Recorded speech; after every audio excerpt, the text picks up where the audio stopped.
We'll call the meeting to order and have a roll call by the Commission Secretary. Mr. Fiddler? Here. Mr. Oberlin? Here. Mr. Love? Here. Mr. Burridge? Here. Mr. Huckabee? Mr. Alexander? Here. Mr. Burgess? Mr. Regan? Here. Chair declares a quorum present to conduct business. And the first item is the approval of the minutes of the Transportation Commission meeting of February the 12th, 2018. Motion to approve. Have a motion? Second. Have a second? Any discussion? Hearing none, please vote. Motion passes. Items 29 and 30 are the consent docket items. And if there's a commissioner who'd like to hear these separately, we'll pull it out by unanimous consent. Otherwise, we'll hear a motion regarding the consent docket. I'll make a motion. Have a motion? Second. Have a second? Any discussion? Hearing none, please vote. Motion passes. Item 31 is a programming items. Mr. Tiegler will present 31 and 32, the engineering contract supplements. Good morning, Mr. Chairman, members of the commission. Item 31, I have two programming items this month. Part A is Oklahoma County and District 4. We request approval to program a project for vehicle impact damage to eastbound Northwest 10th Street over I-44. Estimated cost of this project is $75,000 using state funds, and the project can be ready for a July 2018 letting. Party responsible for the damage is unknown. Part B in Love County, District 7. We request approval to program a project to replace the west span as a result of a vehicle impact damage to Jacobs Road Bridge over I-35. The estimated cost of this project is $200,000 using state funds, and the project can be ready for a September 2018 letting. The party responsible for the damage is known. Approval is recommended, and I'll answer any questions if you have any. You've heard the presentation by Mr. Tiegler. Motion approved. Have a motion to approve. Second. Have a second. Any discussion?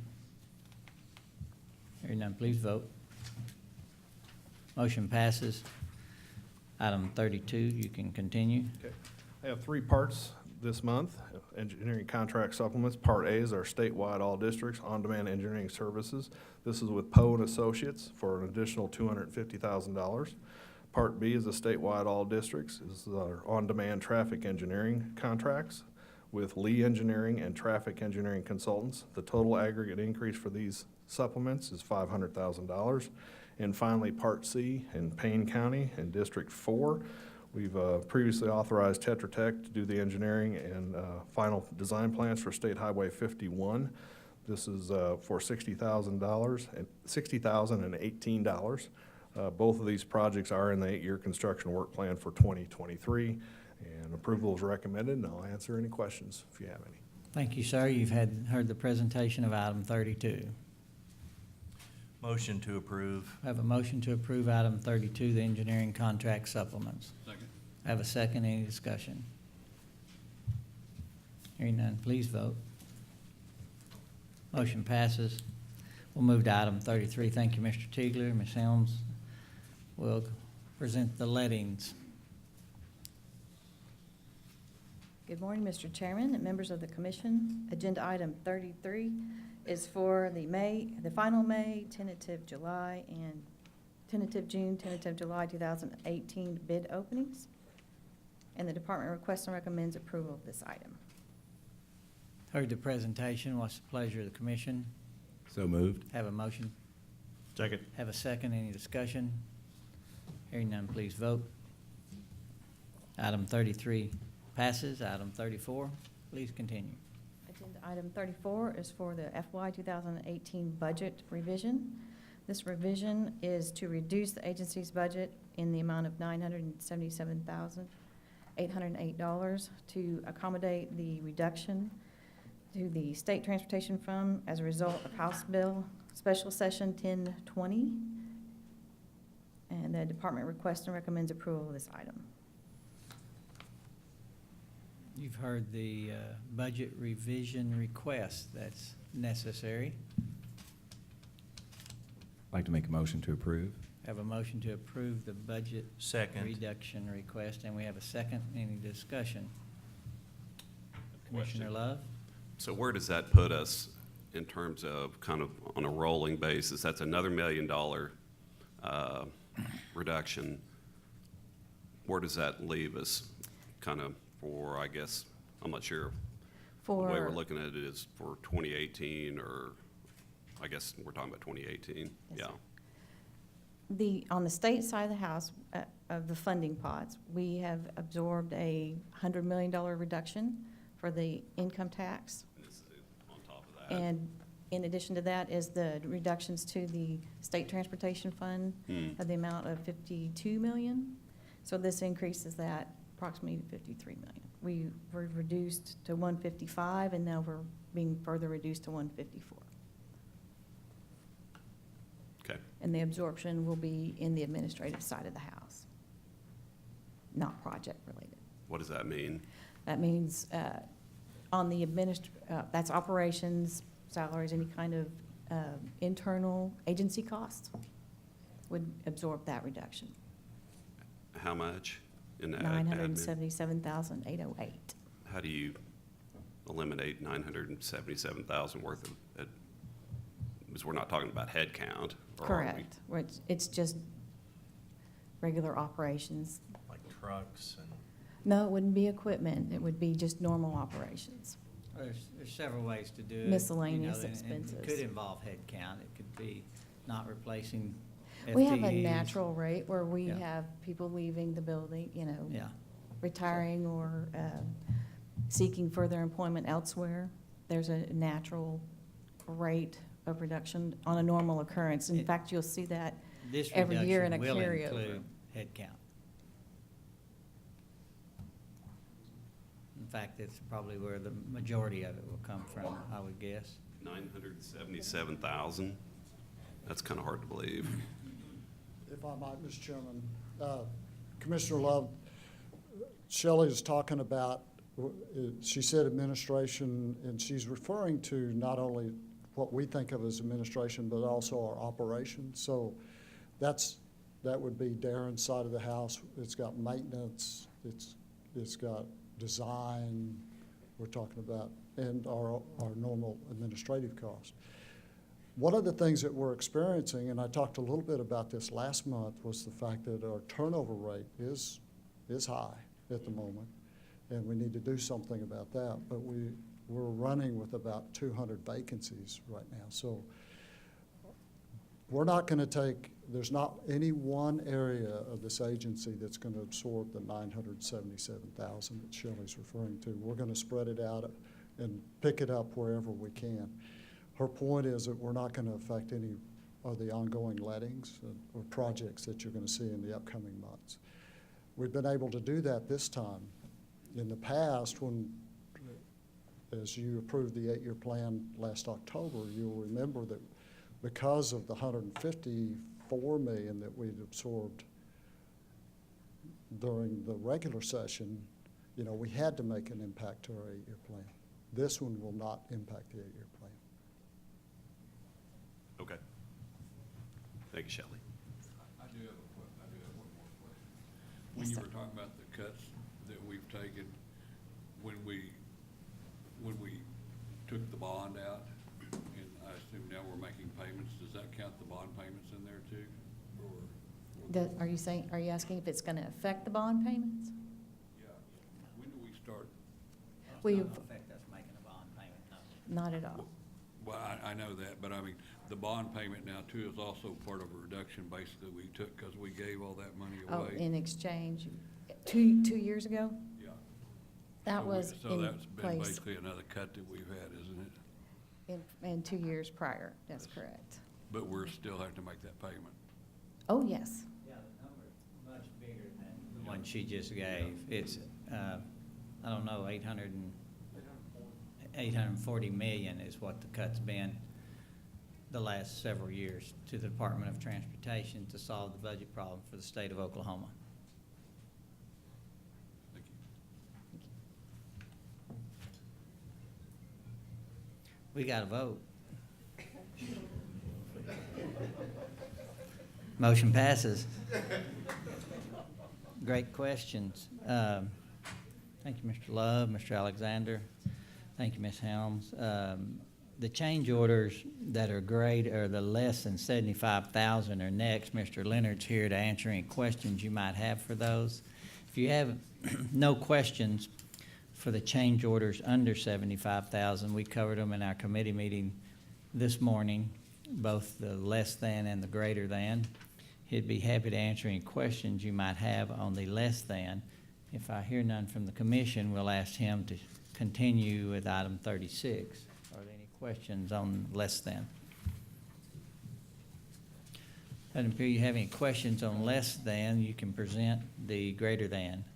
Mr. Chairman, members of the commission, item 36, parts A through W, these are the change orders on projects with a cumulative total of change orders in excess of $75,000. Your approval is recommended, and I'll be glad to answer any questions. The item- Motion approved. Thank you. We have a motion and a second. Any discussion? Hearing none. Please vote. Item passes. Item number 37 is Mr. Charette. He's going to present an industrial access road. And I thought he'd retired. We hadn't seen him in so long. Morning, Mr. Chairman, members of the commission. Item 37 is in addition to the Industrial Access Road Program. It's in Kingfisher County, Division 4. The county commissioners have requested approval for this project for the Solaris Kingfisher Rail Terminal. Solaris is investing more than $30 million to build their new facilities there and creating 30-plus new jobs. The project begins at US 81 on County Road 860 and extends east approximately 3,000 feet. Kingfisher County will be responsible for the initiation, construction, and completion of all work associated with this project. Estimated cost of the entire project is a little over $1.5 million. Solaris has already spent about $167,000 prepping the road. The county's gotten a $1 million CDBG grant, and then ODOT's participation will not exceed $635,000. We recommend approval. Motion to approve. We have a motion. Second. Have a second. Any discussion? Thank you, Mr. Charette. Appears there's no questions. We'll vote. Motion passes. The awards are item number 38. Mr. Dels will present those. Good morning. Good morning, Commissioners, Mr. Chairman. Item number 38 is our recommendations from the February 15th bid opening. It is recommended that the items from the February 15th bid opening referred to by call order be awarded. That's call orders 400, 410, 412, 416, 420, 424, 428, 432, 436, 440, 448, 452, 456, 460, 464, 468, 472, 476, 480, 488, 504, 508, 512, 528, 532, 536, 540, 548, 556, 560, 568, 592, 596, 600, 604, 608, 610, 616, 620, 624, 632, 634, 636, 644, 648, 652, 656, 660, 664, 668, 672, 674, 676, and 680. It is also recommended that the following item from the February 15th bid opening be referred to by call order be rejected, and that's call order 576. This concludes the recommendations for award, and your approval is requested. You've heard the recommendation for the awards. Do we have a motion? I'll make a motion. We have a motion to approve. Second. We have a second. Any discussion? Hearing none, please vote. Motion passes. I'd like to remind the audience that this report is available outside. We no longer pass them out. Thank you. Mr. Director, item number 39. Thank you, Mr. Chairman, members of the commission. Since we last met And if you recall, the last time we met, later that evening, the legislature took a vote during special session on the budget. And hoping for a passage of additional revenue, that revenue failed, and consequently, we went through another round of budget cuts, and that's what Shelley just presented to you. So the department experienced another $978,000 reduction, not much, added to the 840 that the chairman talked about earlier, 840 million since 2010, about 600 million since 2015. So we continue to have to adjust for those things, and we've always said that we will be able to adjust. We will make whatever changes are necessary. This last 2 weeks ago, the state of Oklahoma, and certainly the folks here at ODOT, went through the 4 seasons of Oklahoma. If you recall, Monday and Tuesday we had 70 and 80 degree weather, and then we're fighting an ice storm and pushing a little bit of snow, and there was flooding in southeast Oklahoma. So we had it all that week. Sometimes we're fighting floods and sometimes we're fighting snow, but rarely do we get to do it all at one week, starting off that week with pretty good weather. Well, what that does, it really exacerbates our difficulty with our poor pavement that's in place now. And so we're already fighting bad pavement, and then you add the freeze-thaw cycle that we experienced with the rain, and potholes start popping up. So the crews that were out fighting floods and snow and ice are now fighting potholes and trying to keep our pavement bandaged up. And Shelley presents you with another budget reduction.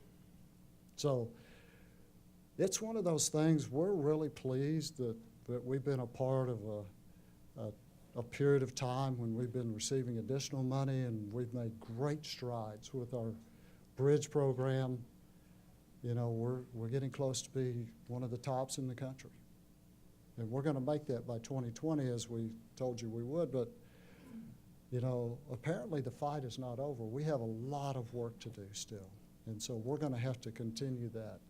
But kudos to the ODOT guys for, you know, taking care of us during bad weather and now having to clean up afterwards. So they're going to continue the good work that they do. I was in Washington last week. It was one of those opportunities that I've had to sit down with other DOT heads, but sit down with Secretary Elaine Chao and talk about the Trump administration proposal that they put forth, and now it's in the hands of the legislators, to both House and Senate of Congress, to put together some legislation to see what they like about the proposal. I don't know that I have anything to update you with other than it, you know, to remind you the Trump administration is looking to increase investment in all infrastructure, not just transportation, but all infrastructure, $1.5 trillion.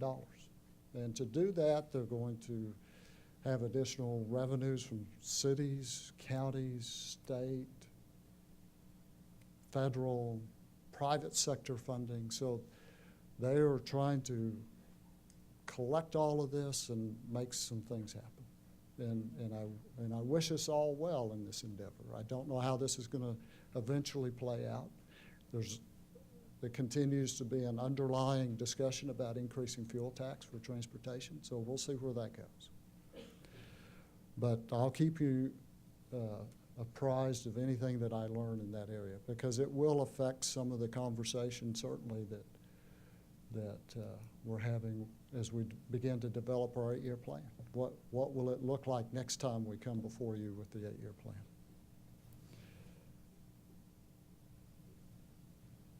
In December, at the December meeting, Commissioner Love asked me a question about county funding, and was the legislature aware of the impact they were making in reducing the county program. Well, we're prepared, better prepared today to answer that question. And Mr. Chairman, if I might, I'm going to ask our Deputy Director, CFO, Russell Hewlin, to come up. And we also have with us Gene Wallace, the Executive Director of the Association of County Commissioners here.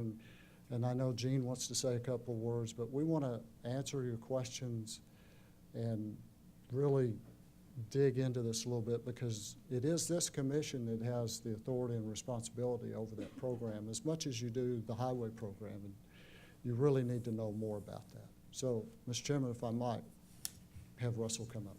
Certainly. Thank you, Mr. Chairman, the Commissioners.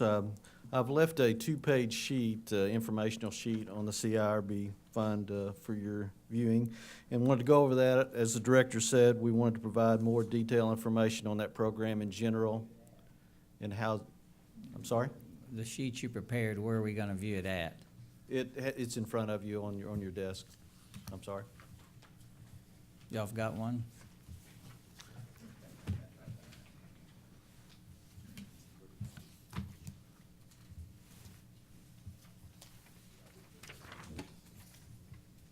Thank you. All right, now we're all set. All right. So the County Improvements for Road and Bridges Fund was created during the 2006 special session, legislative session, and became effective on July 1st, 2007. The fund, using state revenues, was established to provide a means for counties to construct significant high-priority projects on the county road system. The CRB funding is also used to match $26 million in federal transportation funds made available annually to the counties. The funding that they receive in general for maintenance comes from motor fuel, motor vehicle, gross production tax, and those funds are used primarily for the maintenance of the highways. So this program allowed the counties to make significant investments for new construction and bridges. The counties have over 83,000 miles of roadway and over 13,500 bridges. So they actually have 75% of the transportation infrastructure in the state. So they have a lot of needs, and there are a lot of structurally deficient bridges as well.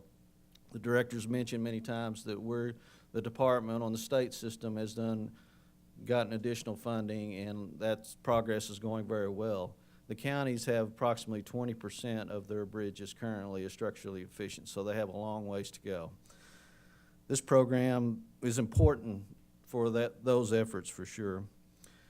The original 5-year plan that was established for this program back in 2008 was approved by the Commission, and it's continued to be approved annually, with the most recent one 2018 through 2022 this past November.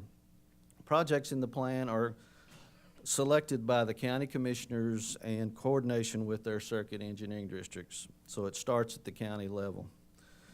Since the beginning of the program through December, 496 bridges and 662 miles have been awarded for reconstruction and resurfacing. These projects total over $876 million in construction contracts. As has been previously mentioned, since 2015, the funds have been transferred out of the fund totaling $230 million and repurposed for other areas of state government. So that program has taken significant hits. The second page of your handout shows the history of the fund. The fund currently has just over $115 million in cash, and that supports current obligations of about $181 million. So currently, we have more obligations than we have cash in the fund by about $66 million. So with that, I'll be happy to answer any further questions that you may have. Questions from the commission? What's the comfortable shortfall, The comfortable shortfall the amount? Yeah. as far as How's this compare to how we're operating? Maybe that's be Well, easier for you. our obligations on the state side are about $1.5 billion typically, and our cash balance is about $130 70 million. So we're actually in a worse shape as far as that goes. But this will be the first time that the CIRB fund has been in the negative Their since. projects are typically shorter in length or time, so their funding urgency would be different than ours. Is that a fair statement? Well, I would think on the significant projects, it's about the same, but they have a lot of smaller projects as well that might be a little shorter. And of course, we can see their history over here. Yeah. All right. Thank you. Does that answer your question, Commissioner Love? Good morning, Mr. Chairman, Good Commission members. First of all, let me thank you for the courtesy to allow us to appear before you this morning. The second thank you goes out to the commission members and the Secretary of Transportation and his staff. You know, we all know that we're having to adjust as professionals as we work through the appropriation process for the last few years. I can't tell you how many past and present commissioners have called with questions about your specific areas and your districts, offer encouragement, and the assistance that's been provided to us through the staff of the Oklahoma Department of Transportation. I think that, without a doubt, when we look at commission members across the state, the commitment that this commission has presented through their calls and encouragement is exemplary. I know that you take your areas very, very serious. I know we get a tremendous amount of feedback from our members. So for the 77 different counties in the state of Oklahoma, we appreciate your diligence, and we certainly appreciate your commitment to transportation needs within the state of Oklahoma. You know, I think that if you're in transportation, you have to remain an eternal optimist, because it is an ebb and flow, and it is a high and a low when it comes to dealing with projects. Mr. Chairman, you made mention about the timeframes that occur within the counties, you know, on many projects. I personally can tell you, as serving as commissioner out of Muskogee County, you know, I had the pleasure and honor of building a bridge 710 foot long that actually replaced a bridge that was built in 1919.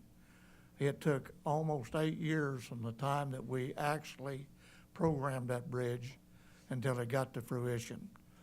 But it is now a structure that will serve the public for the next 75 or 100 years, just like the old one did.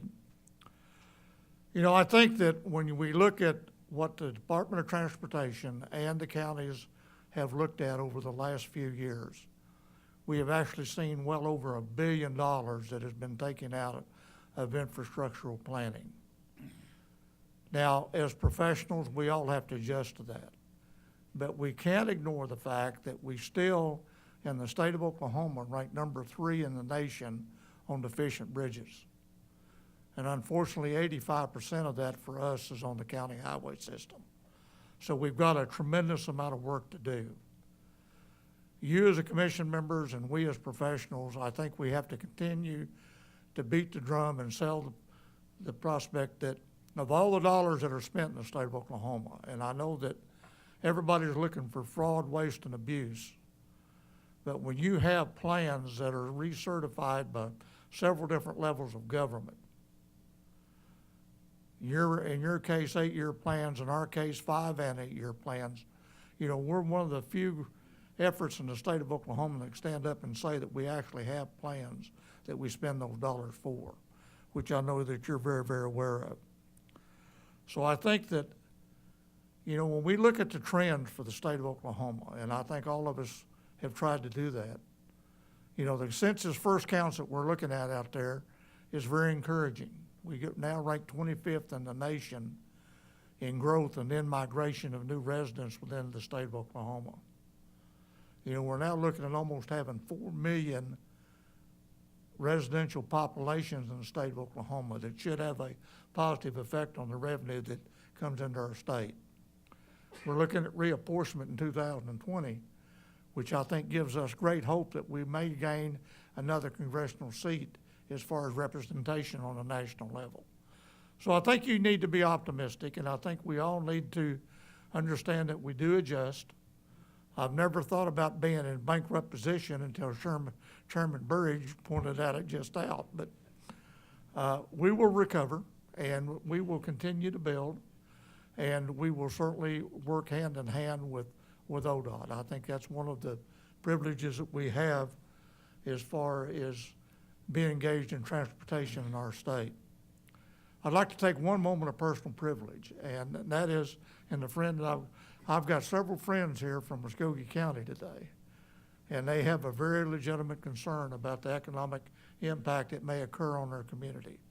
I know they're going to present, I assume, today a petition, and although I know they're not on the agenda, in devoting the majority of my life to that area, I can assure you the growth that we've seen would certainly be impacted by any drastic change.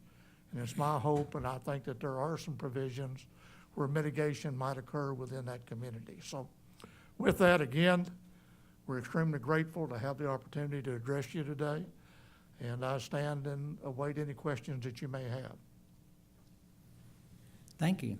Thank you, Chairman. Mr. Director, correct me if I'm wrong, but I believe that the county fund now, everybody needs to be aware and on point that we don't need any further reductions, that the program is working well. Unlike our 8-year plan, they haven't had, to my knowledge, to pass or move any projects out of that, of their construction plan. We've moved projects out of ours because of the budget crisis, and we don't want that to happen to them. So, we would stand by those guys and hope that that doesn't happen to them, that they would suffer the same fate that we've suffered in actually having to change our construction plan. That's correct, Mr. Chairman. And one of the things that throughout this $230 million reduction is we've held force that we didn't want to take projects out of the plan in an effort to spend the money that's there. The fact that they have a negative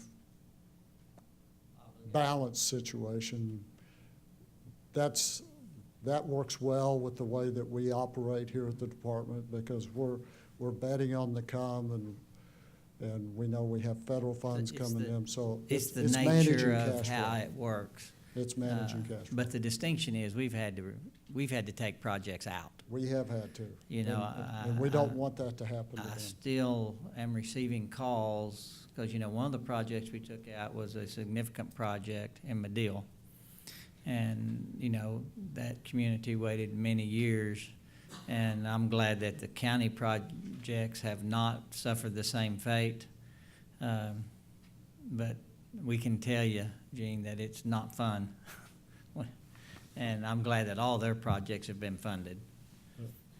Yeah, we're in a better position with the CIRB than we are the highway program.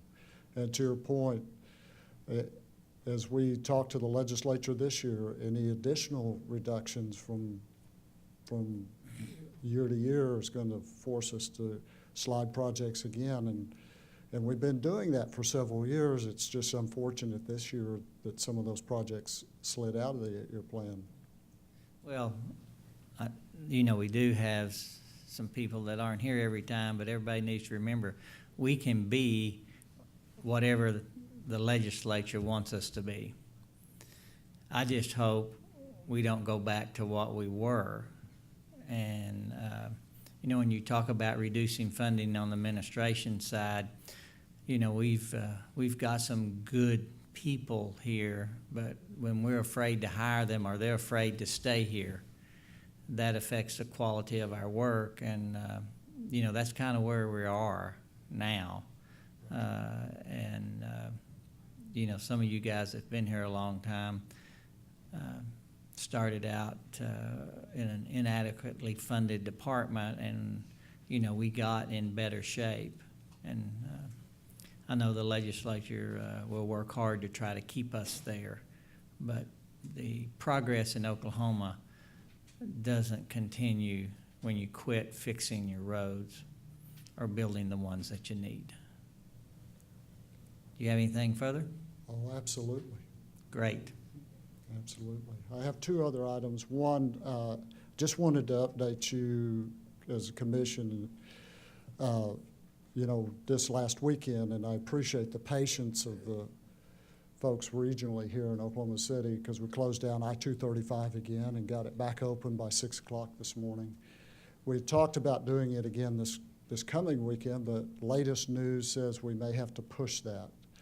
So we'll have a further update later in the week, but coordination with the railroad is causing us a little bit of concern.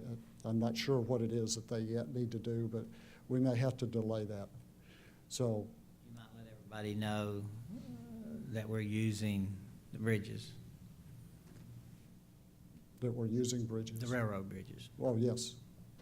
The next process will be to remove the old bridge on I-235, and that will really open it up for us, and then Allen Contracting can get in, and it'll really change the way things look.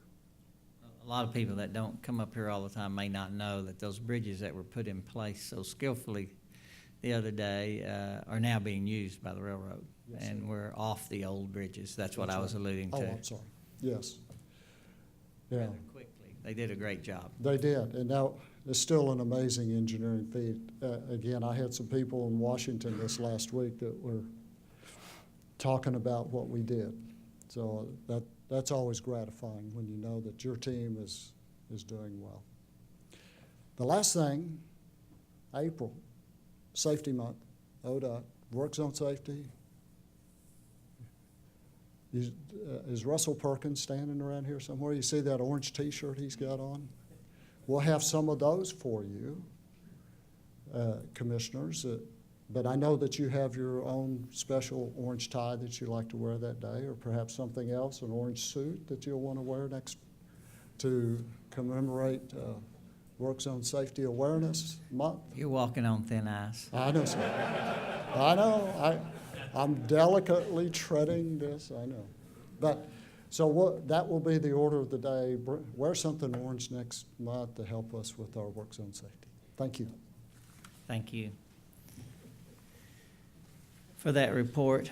Any comments for the director? I actually had a question on back to the federal infrastructure plan. Kind of to be a little more clear, the Trump plan is dedicating $200 billion, Yes, and they're trying to get to 1.5 trillion. yes. Where's that 1.3? I mean, what would be a couple of examples of how they're really realistically thinking that they're going to be able to find $1.3 trillion dollars? In previous visits with White House staff, they have, dating back to last summer, but they feel like that they want to take a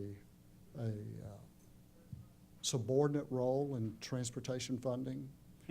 And that was a word that somebody in the room used, so I'm comfortable in using that. And so when you look at the state of Utah as an example, and they have a 5-year construction plan, and it's supported with 80% state and 20% federal. We in Oklahoma, you'll recall, back at the turn of the century, in the late 1999, 2000, we were 100% federal, and now our year plan is about 50-50. Well, it's really the Trump administration's proposal that they're going to add the additional money, and they want to be kind of the last money in. So that's why you see the discussion about a grant program, something that once you get all your money together, your additional state money, county money, city money, then they'll come in and fund that last piece of the grant. That's really kind of what they're driving to. That's how they get from 200 to billion to 1.5 trillion. There is even a look-back provision that says if your state has not been aggressive in increasing transportation funding, that will have an impact on the review of a grant application. So as we have in Oklahoma, we've been fortunate, we've been adding additional income tax allocation, so I'm hoping that plays well for us. There are some states who, I can think of one that in 2010, 2011, they really added some additional money to their DOT budget, but they haven't done anything since then, and they're afraid that's going to look negative upon them because 23 states in the last 2 years have increased their fuel tax, and that's a good thing as looking at grant applications. But not us. It might not be us. We may not look good in a grant application because Well, we've we're not also adding to, taken we're reducing advantage, from. we've also taken advantage of the additional reallocated funds. Every year. And Yeah. that was seen as a positive thing by different administrations. But when you're 100% federally funded like we were for many years, that could flip and be seen as negative. You know, you just Potentially. waited around like a buzzard, you know. Potentially it could, because your fourth quarter redistribution is going to reduce your state portion of your overall funding Yeah. percentage-wise, and I don't know how that looks like on the grant. Anyway, we discussed that with Secretary Chow, and she said that she would look into it, so I'm not sure how that's going to play out. Sounds like a thing that you ought to be educating our legislature about. It's not, you know, a thing today, but it's maybe coming. So that, you know, they need I to be agree, aware and of that's a that. great point. We do need to get with our state legislature and so that they know that the impact of the decisions they're making today will have 3 and 4 years ago from now as we get into this new way of doing business at the federal level. Also, you know, how you, Commissioner Love, I think how your agency has operated, by that, what's its operating plan? Ours has been heralded as, you know, groundbreaking. I think that will help us. I think if we have some state funds involved, that will help us. And I think taking advantage of the reallocated funds will help us if our percentage looks well. I mean, I think we're in good shape to get whatever's there. Not if we continue to go backwards, though, with what we're doing for ourselves. Because that's what his budget is. What are you doing for yourselves? You know. Yes. That's a great point. And it's kind of, what have you done for me lately? Yeah. Mentality as well. And I've had a little bit of concern, and I mentioned this publicly before, the notion that states haven't stepped up. There's statistics that will tell you that all states, if you aggregate everybody together, state and local funding has gone up appreciably in the last decade in transportation. Well, I think you guys have done a good job. You're staying involved in what's happening on the national scene. We've done well in recent grant applications, as evidenced by the one on Highway 69. So we're held in high regard. We just got to stay there. That's where we want to be. This head table up here, you just don't forget that. What else? Okay, thank you. We'll hear a motion to adjourn. So moved. Have a motion? Second. Second, please vote. We're adjourned.